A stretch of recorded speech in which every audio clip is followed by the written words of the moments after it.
what is it that about the car business? And I know we're going to get here in a minute, and we're going to talk a little bit about also your book that you have coming out and the journal that you're giving away for people that are getting it. And that's awesome. And I'm not going to go too far in this, but it has to do with not giving up. So the car business is something, or being a car salesman, closes, anything like that. Sometimes there's a lot of rigorous hours. There's a lot of time that you put in and everything like that. What is it that you think, and I know we're talking about the car business and stuff like this, but it's relatable to anything. You're in, Sure. if you're a coach, or if you're an expert, or if you're in insurance, whatever that is, what's something that you kind of get out of selling cars that you maybe wouldn't get out of many other things? What do you think some of those things are? Well, I would tell the people that I hired and trained that they'll learn more selling cars in this one job than you would learn in 5 or 6 jobs combined.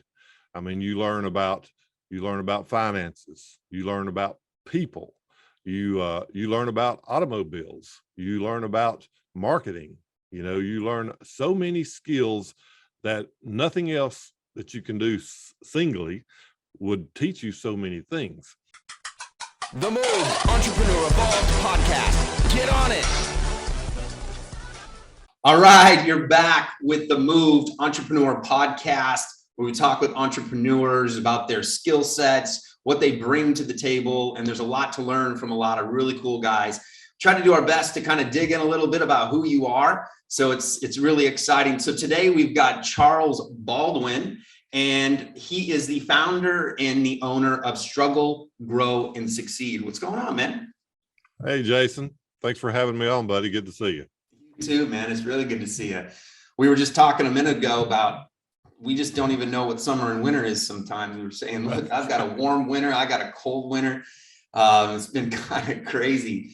So, yeah, I'm going to dive right in here. I'm going to take a left turn. First, I'm going to address this.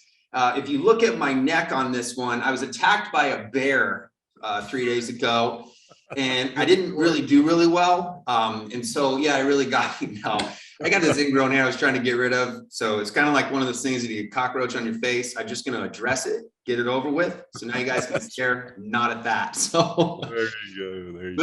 Let's jump right into this. Going back, I like to kind of find some things, and it looks like you were in the car business. I was in the car business actually for about 19 years, and just retired from it this year in April, around April. And so I'm trying to adjust to the semi-retired life. It's kind of difficult. Yeah. I actually started in the car business. I was 19 years old. So we probably can dive in a little bit about that. You Sure. figured that was 19 years in the car business. I'd have to say that you were the transition from about 2000, 2001. Does that sound right? Yep. Right. Yeah. In that area there. Mhm. My brother talked me into it. He was in the car business himself.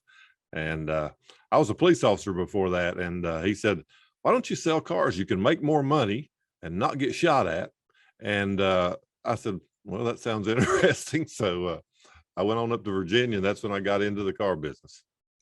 We have a lot to talk about on, you got a new book coming out. We'll go ahead and talk about that. But I thought I'd kind of open the door to that because right now we are in a big transition in the world that we're in right now. I've actually had a couple conversations in the last ones as well.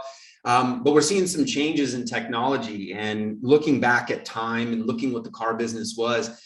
When you started the car business right around 2000, there was the way that the car business was ran was starting to change. Right. And jumping into the car business, coming from being a police officer, stress levels, things like that. What was that kind of transition for you? Well, I told my brother, I said, I hate to sell. And he said, you don't have to sell anything. All you have to do is help people find what they're looking for. Mm. And that's the mentality that I went with. And it was a nice change. It was, I found that I was pretty good at it for one thing, which made me feel good. And immediately I started making more money than I had ever made. And, but but it was a transition going from law enforcement. I remember one of the secretaries there, she said, every time you walk across the floor, you walk like you've got, you're going somewhere. I said, I guess I got that from my police days. You're always having to stand at attention and be ready and that type of thing. And it gave me that alertness, and it also helped me to learn how to work with different types of people. So it was a pretty smooth transition. I didn't have a lot of trouble with it. Yeah, it's always fun when we talk about this. Like a lot of times a lot of us guys who sold cars, we always like to say we're in the car business, It's like that was what we did, because at the end of the day, I think that there's a lot of people that there's internet sales that are happening. And I think that maybe you recognize this as well, but, we've gone through, I'd say, the transition of like going on the internet and you kind of get information, maybe you buy some things. And we're starting to see that we're doing more one-on-one sales again. And we're utilizing that on the internet with Zoom and everything like that. What would you say was like some of the skill sets that you needed to shift in your brain, or maybe some of the ones that you started acquiring at that time and period of your life when you went into that? What was like one of the skill sets that you said, look, I kind of got to shift this skill set or add this skill set to it? Yeah. I think the biggest one, Jason, probably was the fact of following up with somebody. I was used to doing what I had to do and going on about my business. And so in sales, as well as I do, if you sell anything, you've got to have a skill of following up, whether a person doesn't buy, or if they do buy, or if they've got an excuse why they don't want to buy, whatever it is. Staying in touch with that person, I found, was one of the skill sets that I had to learn. And I didn't like to do it because I'm not a phone guy. I hate talking on the telephone. And but it forced me to, start trying to stay in touch with people and build a relationship, which I found was the biggest plus of all, especially in, as a car salesman or any type of salesman, is building that relationship. So those are the skill sets that I had to learn very quickly. I didn't have any trouble talking to people. It was just, staying in touch with them.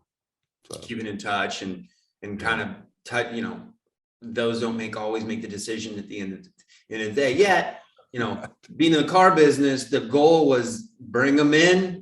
The goal was basically, I know you're sitting in the car and I know that your wife or your husband is telling you today, we are not buying a car. Just looking, yeah. Just looking. And what do you think it was about? I guess it sounds very prey in a sense, and hunting and things like that. But what is it about the challenge that changed for you as well? Because to become good at the time, especially, and even today, probably, I don't think it's as aggressive that it was then, but to become a good salesperson in general, that was a different environment. It's a different really environment. How did you take the transition from that? When people say no, how did you handle that? Because you used to say no. No, that's exactly right. Nobody said no to me before. Nobody said no. If you said no, it was on. I learned really quick that I had to have some training. And so fortunately, the place where I started, my brother had been in the business for a long time. He helped me a lot because he taught me how to deal with people. And if they said no, because at first, when you start getting no, it's like, okay, well, here's my card. That's the very first thing a raw salesperson will do. And so I had to learn that just to ignore the word no and just keep right on talking, because a lot of times it's just an automatic response from a person. No, not right now, or I'm just looking. Those are things that just come like automatically from our human nature.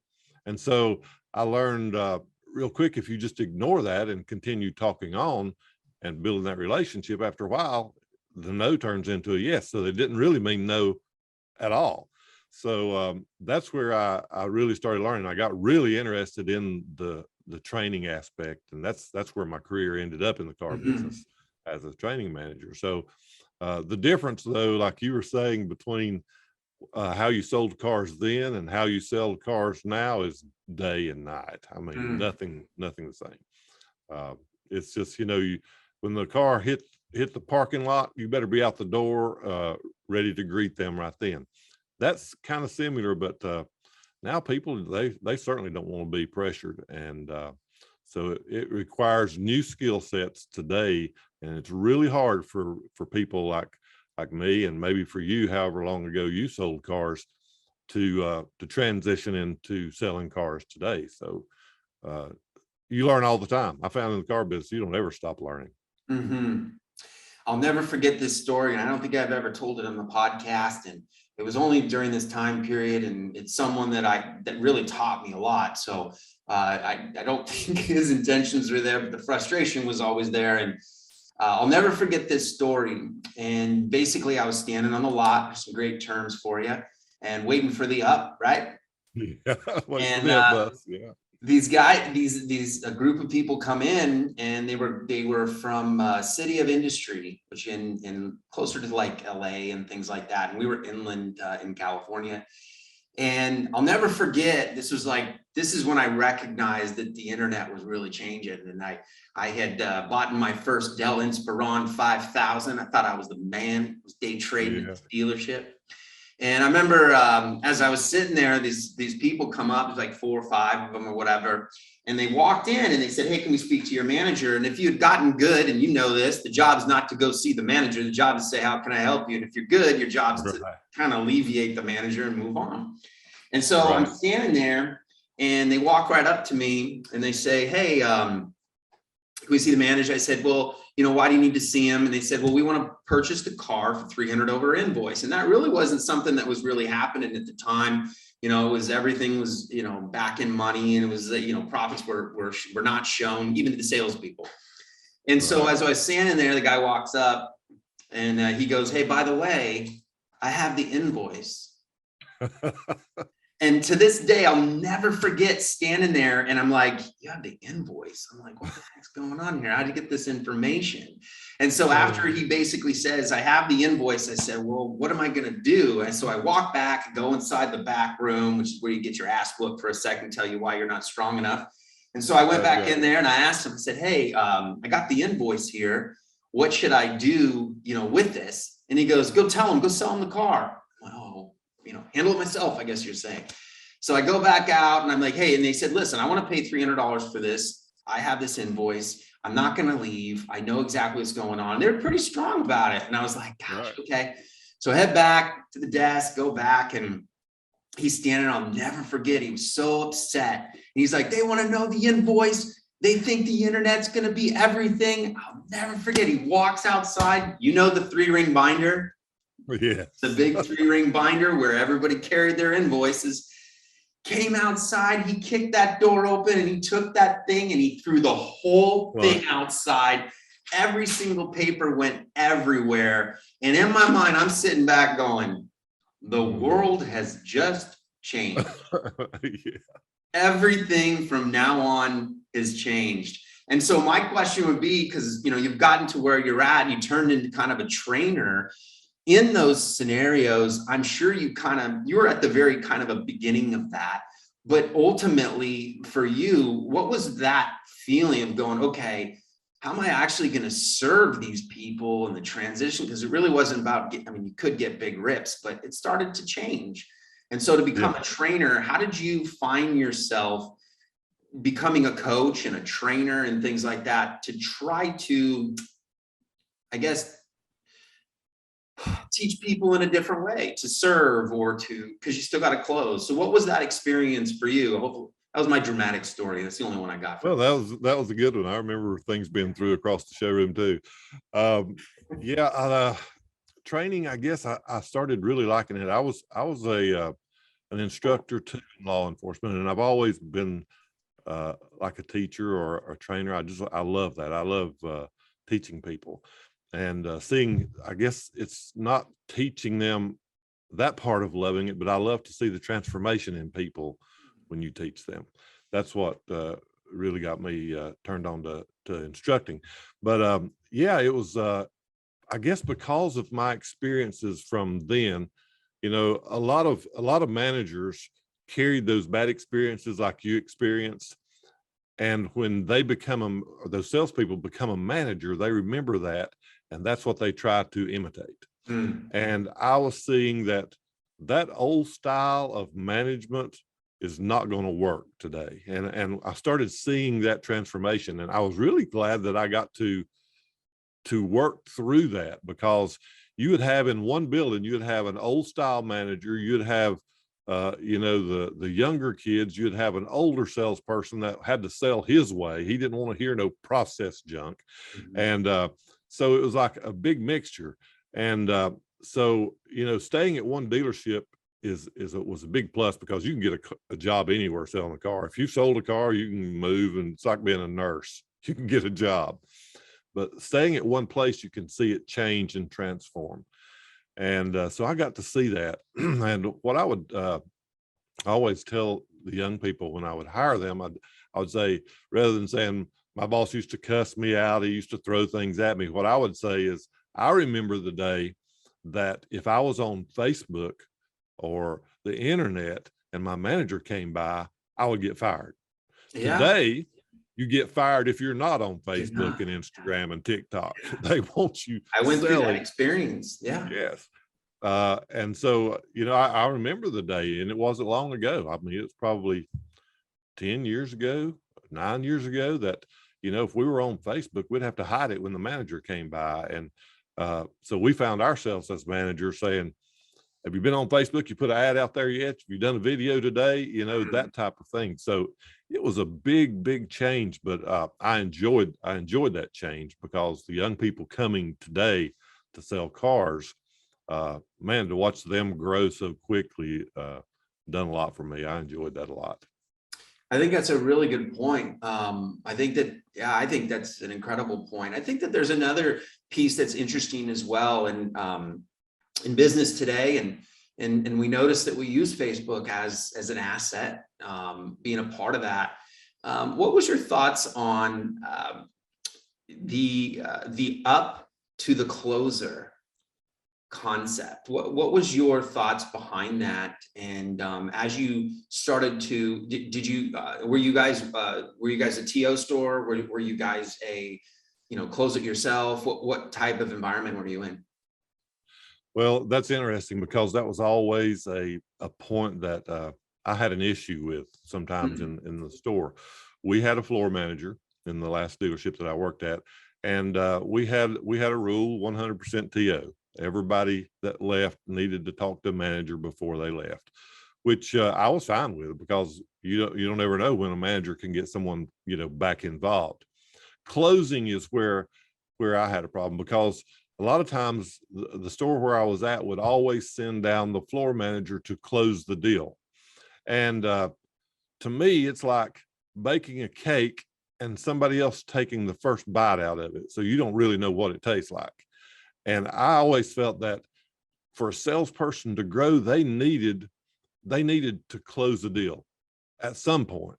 Because once you close somebody and they say yes after you've worked with them for 2 or 3 or 4 hours, yeah. When you close them, it does something. You feel that excitement, you feel that adrenaline, you feel that pride.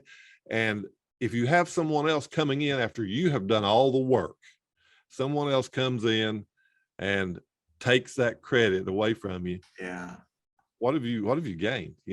Now I've got to go find another one and work through it, so manager can come down and close them. And a lot of people didn't want to see a manager. They just didn't want to see it. We had a good way of bringing the manager into the deal. Right off the bat, the manager would come out and greet the customer and talk to them, be available for them. So there was a lot of good things about a floor manager. But the closing thing, I always felt like, even if they don't get it, even if they lose a deal, they learn something from it. And as a dealership, you have to say, we can't afford to lose a deal. I was going to say, sometimes that sounds really pretty and that sounds beautiful. But there's also another side of the psychology of authority, I guess. And then I guess that maybe sometimes the closer is a better flirt. I don't know. Yeah, who does? you know, and they're willing to say things that maybe the other person didn't. But I think that one thing you bring up, and I think it's really important, is that it kind of always kept the person that was getting the app. It always kind of kept them in the spot. It was always like, this isn't your place. This isn't you're beneath, or whatever that was. Right. I tried, at least in my scenario. Actually, I don't just do this, but I'll show you. It's kind of funny because I'm chatting with you. I haven't had a podcast about this, but yeah, this was some early years. Oh, wow. And so you look back, and at the end of the day, there was a lot of pride. Yes. And there was a ton of pride, and sometimes it's to the expense of the consumer. And I think that was the transition that I think people were going through. What is it that about the car business? And I know we're going to get here in a minute, and we're going to talk a little bit about also your book that you have coming out, and the journal that you're giving away for people that are getting it. And that's awesome. And I'm not going to go too far in this, but it has to do with not giving up. So the car business is something, or being a car salesman, closes, anything like that. Sometimes there's a lot of rigorous hours. There's a lot of time that you put in and everything like that. What is it that you think? And I know we're talking about the car business and stuff like this, but it's relatable to anything. You're in, sure. If you're a coach, or if you're an expert, or if you're in insurance, whatever that is. What's something that you kind of get out of selling cars that you maybe wouldn't get out of many other things? What do you think some of those things are? Well, I would tell the people that I hired and trained that they'll learn more selling cars in this one job than you would learn in 5 or 6 jobs combined. I mean, you learn about finances, you learn about people, you learn about automobiles, you learn about marketing, you learn so many skills that nothing else that you can do singly would teach you so many things. And to me, that is the biggest thing. And I don't regret a day. Yeah, the hours were brutal at times. As I got to be a training manager, I had a better schedule. Mm-hmm. But I remember going in early and staying there till 10. Bell to bell, baby. That's right, bell to bell, they would say. And you had to put in the work, and when you're young and you've got that energy, and you don't have maybe a family, that's prime time. What happens is when you get married and you get kids, then it starts getting a little bit more complicated, because by the time you get home, your children are in the bed. You don't get to see them until your day off, which is like one day during the week and Sunday. So they're never together. So you can never go anywhere unless it's a vacation. You work the holidays. So the retail side of it is really rough, but the reward, if you really put yourself into it, was worth it. And that's what I would say. If you're going to do it, whatever it is, you got to do it 100%. Yeah, I think you make some really good points. And I think that I think it really cuts your teeth. I'll never forget the statement. I went in orientation, there's 2 guys with me. And you just bring up a lot of fun stories I don't get to talk about very often. But ultimately, one of the things that he said is, I look back and it made sense, and it really triggered me to change. But he basically said, he's like, here's the deal. If you can, I'm sitting here, I'm a young kid, right? I mean, my mother's always loved me. I got all these things. I grew up kind of going to in a church and things like that. He looked me right in the face and he says, if you can accept being a piece of shit, if you can accept never getting invited to PTA meetings, if you can never accept that your neighbors are going to even like you, you're going to be an incredible salesman. And I was like, I don't know if that's true. My mom says she always liked me. But the thing I think that I learned from this, and maybe you can add on to this, is that really what it was is that there's a process here. Yes. And I learned that, no matter if it's your cousin, if it was your brother, if it was whoever that was, the process is, even though people say they kind of don't want it, psychologically, they figured out this process of decision making. And I realized eventually, I was like, wait a minute, I screw it up when I try to cut corners, trying to help people in a different way. And that's, I mean, that even today, I deal with that. I think I'm like, oh, I'm going to try to, like, wait, the psychology doesn't work that way, no matter how much I want it to work with that way. There's a logic and a psychology. So what do you think about that? I love the process, and I really didn't sell cars in a process. There was probably some type of process where I first started, but after I moved down here for the last 11, 12 years of selling, the new owner brought in a process, a real one. I mean, it was on paper. This is, from A to Z is what you do. And wow, I had never actually followed a script type thing to sell a car. I just went out there, hey, how you doing? Yeah, and and put my foot up on the bumper and started talking. That's how I sold cars. But I found really quick that if you do the same thing every time, regardless, that you get good at it and it becomes a natural thing for you. So it's a learning curve at first to do a process, because most stores have similar processes, but not the exact same one. From right down from the meet and greet to bringing them in to doing a needs assessment, which was a new thing to find out what they need and want, can afford, and then doing a good demo drive. So once you learn that process, and that's how I trained every person before they hit the floor. Me, it was like my first day, go get them, there they come. And I had no idea what I was going to say when I got out there. So you can take a green person with a process and train the process. And so they have something to fall back in. If it's a word track that they use for a while, they have something to fall back on. And after a while, it becomes natural. So yes, I'm 100% into processes. And if it works, use it. And sometimes you have to tweak it, to make, you find something that works a little bit better and you add to it. So we've had to add a few things, when we were there, but yeah, I believe in processes. I'm gonna try to get us out of the car business, because I didn't want to stick to that the whole time. What was that? I said it's kind of hard to stop talking about the car business once you've been in it. It is, and I think it was just fun to kind of reminisce with you. You totally get it, and with so much experience that you had in it, it was just a blast to kind of bring it up. So I'm going to kind of move forward a little bit, and I think that as I was going through here, let me see if I can't get a date. I had brought this up because I thought it was really cool.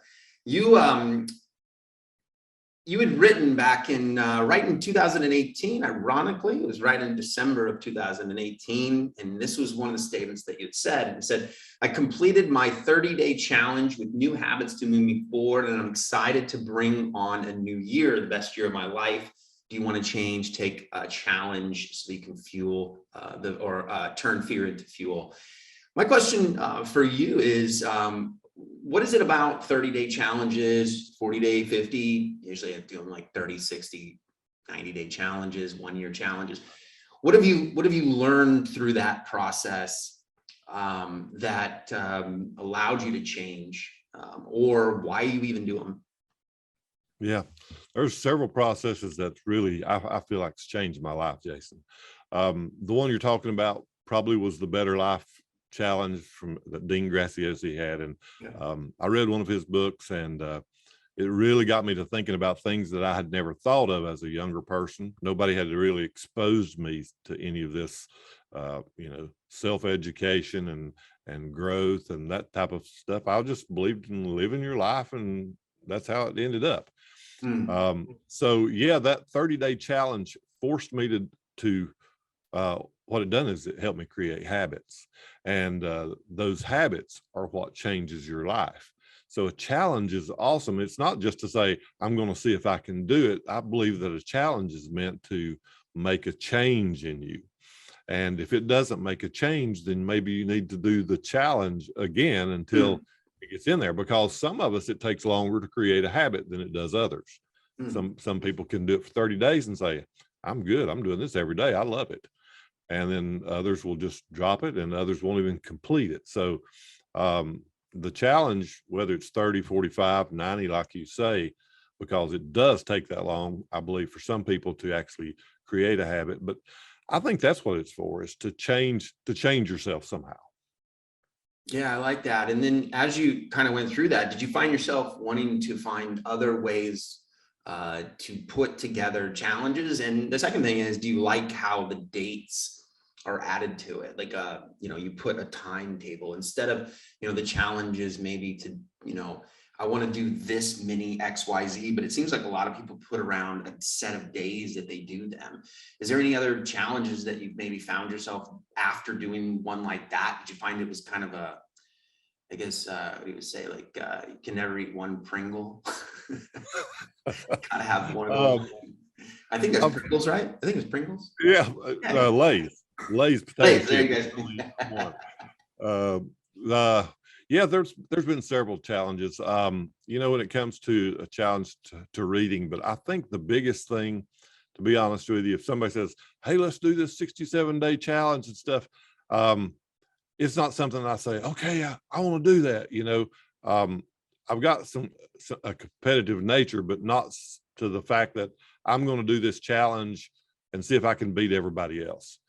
So yeah, there's been things. I think though, what really speaks to me more is changing habits and using those to change a habit. And that's what really brought about a change, I believe, in my mind and my life, was changing my morning routine and doing specific things every day to get your day started. Because you can do things like in the middle of the day, a lot of times it ain't going to have the same effect as if you started your day that way. And, I was listening to your first podcast, and when you were talking about that physical thing, see, I've had a problem with being physical. When you're in the car business, you don't have time to go work out. You're just walking all the time. And then I got a desk job and I found myself sitting all the time. And the thing that you laid out was so awesome, just jump down and do a few push-ups, do a few sit-ups, do something to keep your blood flowing. So those kind of things speak to me. Doing a gratitude list, writing down your goals and listening to something positive and those type of things to get the day started. That does more for me than just accepting a challenge of some kind. I think that one of the things that I found as well, and kind of backing that up, is like, when you put a timetable to it, I always kind of teach it this way, and a lot of stuff that you're talking about is turned into what I call our Move 30, and I do that in our organic digital growth method. I actually add the two things together, and how do we actually do business and connect it with trying to feel better. And the reality is, we got to do something, right? I mean, we have to do something. And ultimately, I use this analogy quite often, and that is that out here, we have a place called Magic Mountain, Six Flags Mountain, Magic Mountain. It's got these big, huge rides. You guys probably have some stuff too. But ultimately it sits so that they can get those big, they can get those big rides to go down. There's these big hills that you got to climb, right? Got to get up to the rise and things like that. And I always think about someone that has a child and they got to go up this hill. And I mean, holy smokes, it's like I got to walk around all day long. And I think about, when this person stands there and they grab their kid and they start walking to get to the top of the hill, I don't want to say the majority, but people that get up there, one of the things they say is, I feel like I'm just so out of shape. Yeah. And you've really walked maybe 20, 30 yards. It's been uphill. And one of the things that I think that creating, like you had said, some daily habits, is that what we're talking about right now is kind of finding, in technology, it's called minimal viable solution, but ultimately trying to find some minimal viable actions that you're willing to take, because the statement isn't that you are out of shape. The truth is you're just weak as hell. And if you had just a little bit more strength, then the oxygen's being extracted from the muscle, and what's happening is your heart's going, what the hell are you doing? It's not your lungs. And I think that a lot of people kind of get this misconception that you got to go run. I mean, when's the last time you chase down a gazelle to get your food? That's right. The reality is we just need to have enough muscle to go do things. The second thing is, if we have enough muscle, we have this natural desire to do more things.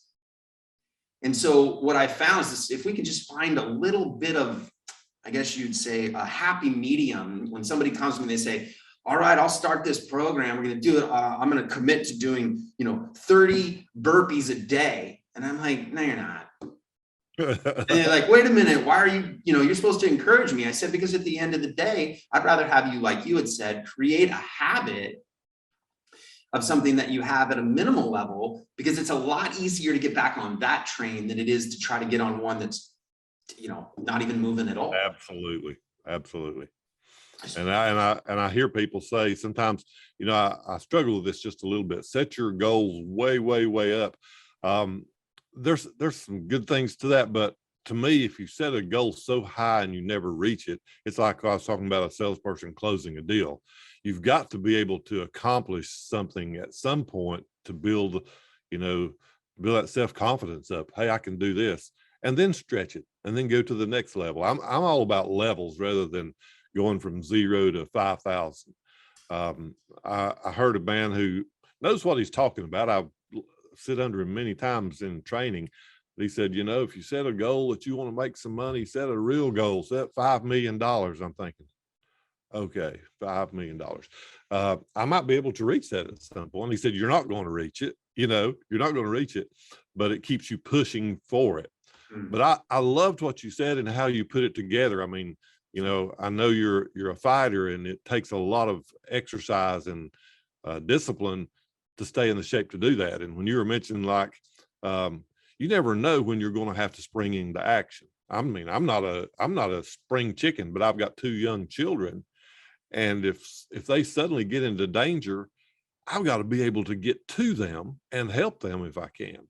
And that's what I got from what you were doing. You include that, but don't say, hey, I'm going to do, 100 sit-ups a day and 100 push-ups a day. And then you don't do it. You fall, like you said, you fall off the train.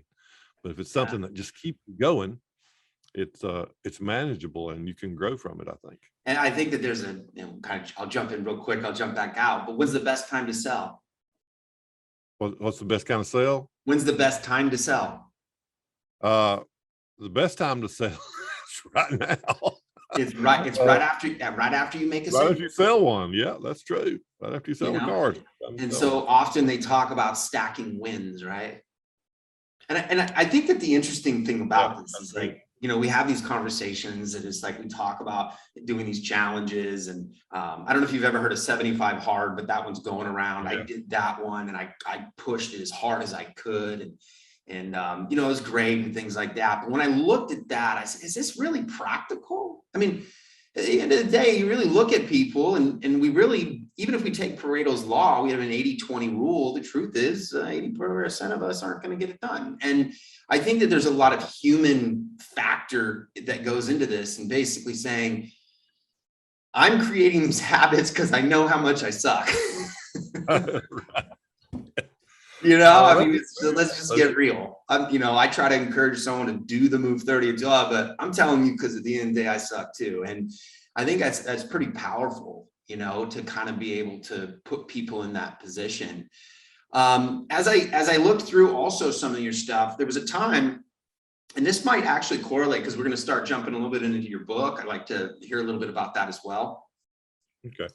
And my question would be, there was a time period, you're in the car business, you're in that, and you do, like you said, you kind of handle some marketing, you handle sales, you handle yourself, you handle stress, you handle competition. So I think that, you're kind of you're running your own show, you're making your own money, and you kind of get locked into that business. Some of my best friends, they own Harley Davidson dealers, Mercedes dealers. I've been around the business for a while. But one of the things I think that I was going to ask you is, it was right around the same time, a little bit further, it was right around 2019. And it looked like you had gone to an Anthony Robbins event. The Tony Robbins, did you say? Yeah, Tony Robbins. Yeah. Yes. That was awesome. One of our trainers that I had stayed in touch with, and I met through, what's wonderful about this, and as well as I do, Jason, when you start meeting people and the contacts, there's a lot of people out there with like-minded philosophies and stuff. And this person would introduce me to this person, and I would meet this person. It was great. Well, this man named Jonathan Dawson he's a trainer, automobile trainer. Psychology is what he trains. And he put this thing on Facebook. He said, "Hey, I've got 6 tickets I'm going to give away to Tony Robbins in Atlanta."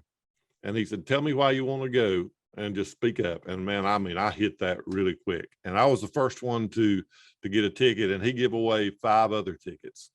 And they were diamond tickets, which means front row, brother, front row.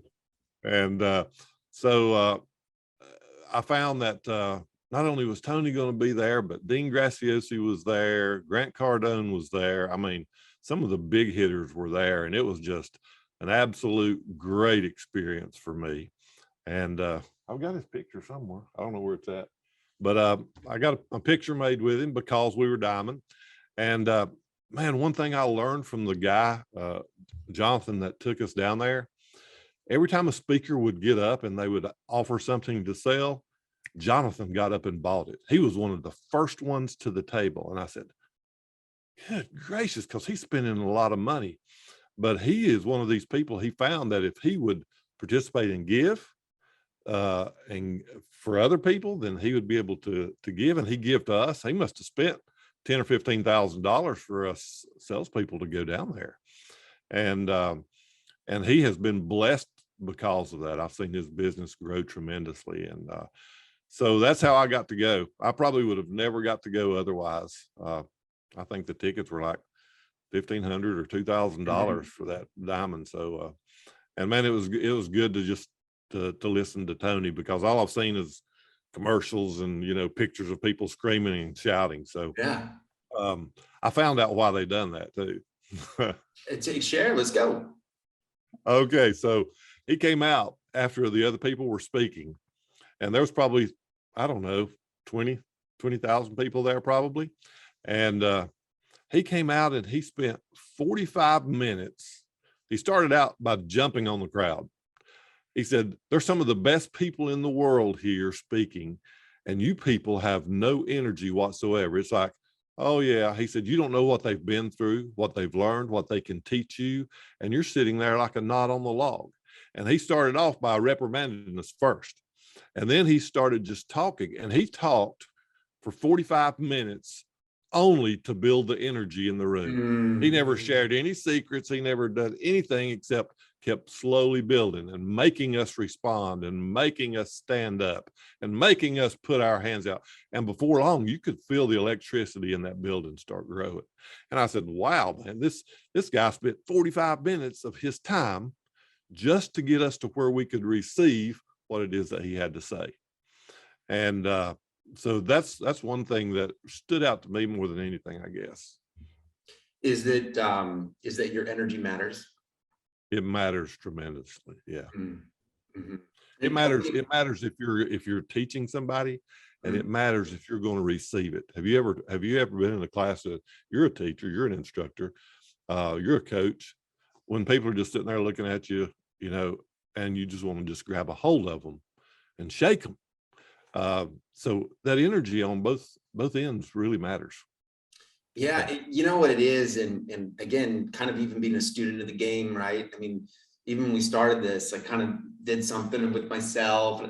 I try to do something that tries to create a sense of humor or, some funness or something. And you can see those patterns. And here's the cool thing, I think, that going back to what you have learned over the years and things, that these are things that they're human nature. Like at the end of the day, who doesn't want to be around someone who has a good attitude?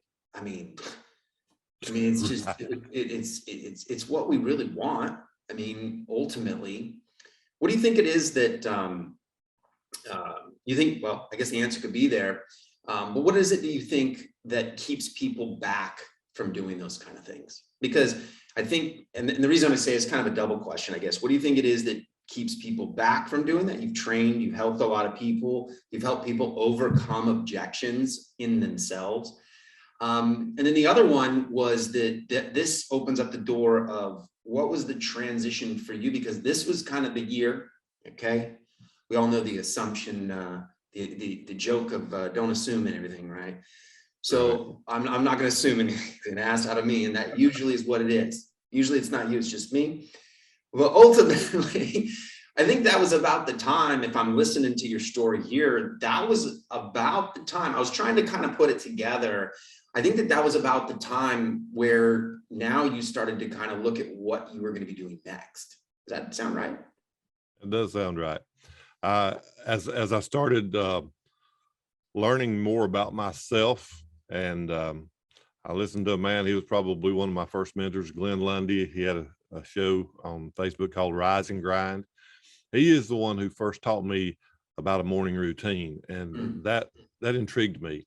And I started implementing into my training at the dealership. And I believe that, I would tell the guys, I said, look, if you start your day right, you're going to come in here. If something goes wrong, you're just going to drop down here because you came in ready to go. If you just are throwing your shirt on and grabbed a soda on the way and you're about late and you just bust into the meeting, you're starting your day down here. I don't know if you can see my hand, but you're starting it about midway. If something bad happens, it's going to take you out. You're done for the day.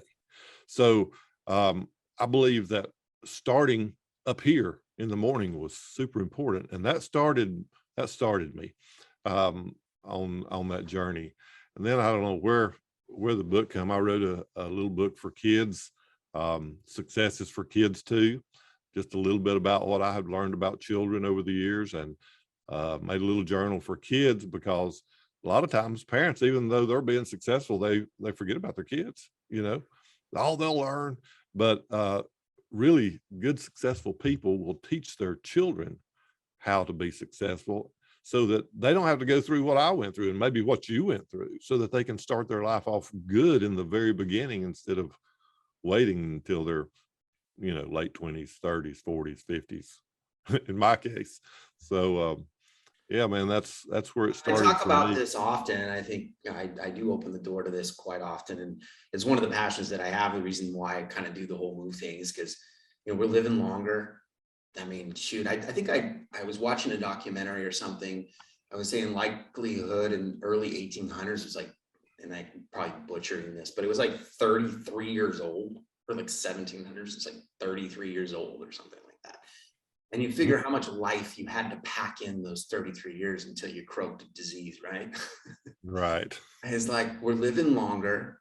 We have more accessibility to, I want to use the word funner things.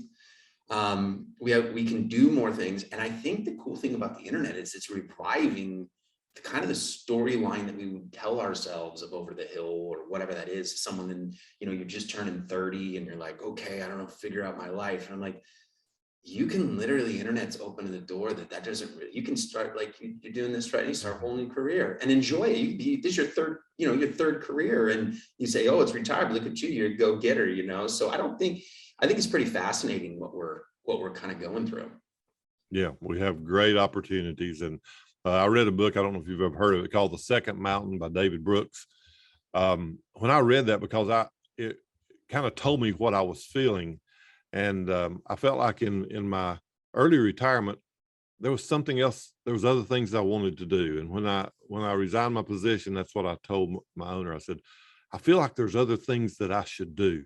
Mm-hmm. I climbed the mountain of selling cars, and got the salesman of the month, got the salesman of the year, got to be a manager, got to experience those things and make good money. But there's something missing in here. And so that is the second mountain. And so I've done a podcast on that. I don't know what the second mountain looks like on the top. I ain't got there, but I know that between mountains, there's a valley. Mm-hmm. And in the valley is where, you're restored, and where you learn things, and when it's hard sometimes. So that's what I feel like I've been going through to head to that second mountain, to whatever it is that I'm going to end up doing. So I think that you're on a path. So during that time, were you always a journaler? Were you a writer? Did you always, being in the, profession that you've ever been, playing cops and robbers for a while, I didn't really have a lot of time writing those things down, going into the car business. You didn't really have, they have a lot of time to do that. And I'm going to go ahead and just open the floor to this. You're releasing a book. You did it at the beginning of December. It's called Never Give Up, Struggle, Grow, Succeed. Mr. Charles Baldwin. His experiences, I can tell, are amazing. What inspired you to do this? A couple of things. I wanted to, number one, I wanted to leave kind of a record of things that I had learned behind for my kids, my grandkids, or whoever down the road needs it. I feel like a book is powerful forever because it could be laying there and somebody pick it up and say, wow, this is what I needed. So, it might not be big at first, but at some point, if somebody picks it up and then they're ready to give up, then maybe it'll help encourage them, to keep going. And what was your point? I mean, most people that, and I'm not going to dive into something I don't know for you, but most people write books like this because they felt like giving up. Because what? They felt like giving up. Oh, felt like giving up. Well, not me.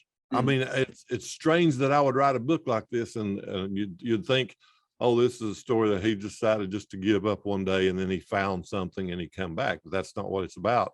I started actually writing a little blog on Facebook and Struggle, Grow, Succeed, and that's where my writing. You asked about that. That's where my writing started, and so maybe once a week, maybe twice a week, whenever it just popped in my mind and something was on my mind, I would write a short thing. And so I'd done that for about 2 years. And then I found out, man, I wrote some good stuff, and I had to scroll till I find it. And I said, why don't I just research these things, pull them back out, and put them in a book? And that's how I started doing it. That's what these chapters are. It were things that was fresh that came to me that I was thinking about at the time or going through at the time, and I just wrote something, a little short thing. So the chapters are short. You can read a chapter, then read another chapter, and I've put space in there where you can write as you read, because a lot of times you're thinking something and you want to write it, so you can write it in the book. So it's kind of where that come from. I've not been a journaler forever, but where I am now, I've got journals everywhere now because I see the power in them. Yeah, I started journaling a while back, and then one time I pulled one out, and I was like, man, you're pretty jacked up for a while. Isn't that? It's pretty bad. And then I said, well, there was some things going on, and I mean, it is. Yes. And even that journal I have, and I kind of got it thrown in the back here, and I'm like, well, someone will find that someday, and I'm like, wow, they're gonna really find out, really. I'm sure if they wrote their own. I heard a saying the other day. It was something like, someone says something bad about you, and you just kind of lean in and you say, well, if you knew everything else, that wouldn't be the only thing you'd be talking about. That's right. That's exactly right. Exactly. So what's the we've kind of figured out that this is about a transformation, helping people, I can tell, and that's exactly what it is. What would be the transformation? Somebody reads this, they come back to you, and I can already get the sense that you didn't do it to get these accolades and things like that. Though it does take a lot to write it, and anybody that's written a book should be literally given something just for completing it. But ultimately, what would be that transformation? Somebody reads the book, it's at the very end, they came to you. What would be the thing that you would hope that they would say to you? Just what you said a minute ago. Did it happen to me? That they would say, I felt like that everybody in the world was against me. There was no use me going on, no use me trying again, because I failed every single time of everything I've tried. And I read something in your book that helped me, and it gave me courage, and it encouraged me to try again and to never give up. It doesn't matter, Jason, whether you make it or not. That's how I look at it. It don't matter if you make it, just don't stop. And when you get that in your mind, and you have that energy to, I'm going to do it anyhow. What's the worst thing that can happen? You're going to learn a lot of things. So that would be the accolades to me, is somebody come and say, wow, thank you for writing that, because it helped me get through this. And now I'm determined to do my best and never give up. So I think that's it's a really good answer. It's kind of funny how you brought that up a minute ago. You said, "Oh, I listened to the first podcast or whatever." I'm thinking, man, we're on like almost to episode 40 something and whatever it was, and wanted to do a certain amount for the year. I look back and I'm like, man, I just threw the mic on and went for it. I remember in my head going, I don't know where I'm going with this, but this is how you start. You that's how know, you do it. you just literally go butcher it. And, I think that, I mean, I could only imagine being the mirror of my friends. They're just literally going, Jason, you're trying something new again. And here we go again. But I think that there's a beauty in that. And I think there's some beauty in kind of going out there and not knowing how to dribble and foolishly just saying, if I can get to the into the court, right? But there's also responsibility of you can't always do it bad. You really do have to then take the next step to try to make it better and, try to kind of learn off of that. As you've kind of gone through this, what has been the transitions for you? It seems like, this is entrepreneurial for you, right? I mean, you're going out there and you're changing people's lives. You're writing a book. You're taking new positions. I think that transformations are important. And I think that even right now in my life, I'm even looking at like, okay, if I change some of these things, what are the dynamics of my relationships? It's actually quite humbling, to be honest with you. Yeah. Because you're like, damn it, I thought I could figure that out. And you're like, no, I didn't. But ultimately, what is it, were the effects of the transition from the job and all that stuff that you had before and the career shifts? What was the transfer from going from the car business to then going to this? What was that effects like on your family? My family loves having me around. That's for sure. I guess the biggest thing that I struggle with right now, if I'm honest, is, I was thinking that when I was at work, oh, if I only had the time to put into this, I could do more and be more and, that type of thing. And then you find yourself with that time, and it's the discipline of saying, how many hours a day are you going to spend on yourself? I give other people 9, 10, 11, 12 hours a day of my time. How much am I going to give to myself and what I want to do? And that's the biggest transaction. I know, Jason, without a doubt, if I was to put that same 9 hours in working on the things that I have to work on that I've thought about in my mind, I would go so much further, so much faster. And so that's what I struggle with. And when I look at struggle, grow, succeed, that's why I see it as a circle. You talked about a minute ago, reaching a certain level, and then you've got to go to another level, and then to another level. You struggle and you grow, and then you succeed, and then there's another realm that you've got to struggle again and grow again and succeed. And so it never stops. But that's the biggest transition, being in control of my own time now. What are you going to do with it, Charles? Are you going to waste it? Are you going to do what you wanted to do when you were tied down to a job? So those are things that I think about all the time, and I just have to force myself. And I think doing podcasts and things are good, especially I told my wife that I'm going to do one on Friday night at a certain time, because I know that it's going to force me to be ready to be there. If not, I'm letting myself down. I'm letting the few people that may listen down. So yeah, man, controlling my time is probably my biggest challenge, but the transition has been awesome. I love it. Well, I think it's cool, man. You got a great story. I think that the one thing that you bring to the table is that, you brought in that transition. It sounds like, you kind of got another career. You started off in the police department. I mean, respect to you for all that. I mean, literally serving our country and serving our cities and things like that. I got so much respect for people that do that, number one. And then you go into another position, and with that, you took your leadership. So I think your story also shares, like, parlaying the things that you've learned and taking them into the next thing. And I think that, something that, you expressed through who you are, maybe not what you said, but ultimately what it did was you changed a totally different profession, but the things fundamentally that you learn don't ever have to go away. You can literally move those. And then I think it's cool that you then decided to do something totally different. I think that inspires a lot of people. I know that you added a journal to the book right now. What was the reason and the purpose for that? Because I believe, and I've learned, you asked me if I've been journaling for a long time. I've only been journaling probably for 4 years. But I believe there's power in a pen. I believe when you write things down, it's more powerful than if you just say it to yourself. And I find people all the time saying, when I talk to them about writing down gratitude lists, they say, oh, I'm grateful every day I get up and I thank the Lord for this, or I just say, I'm so glad I've got this, I'm grateful. But that's good. That's good because you got a grateful heart. But when you write it down, it does something. It's like the power that comes from the pen on paper, and so you're using several senses. You're using the action of writing. You can feel the paper. You can see what you're writing.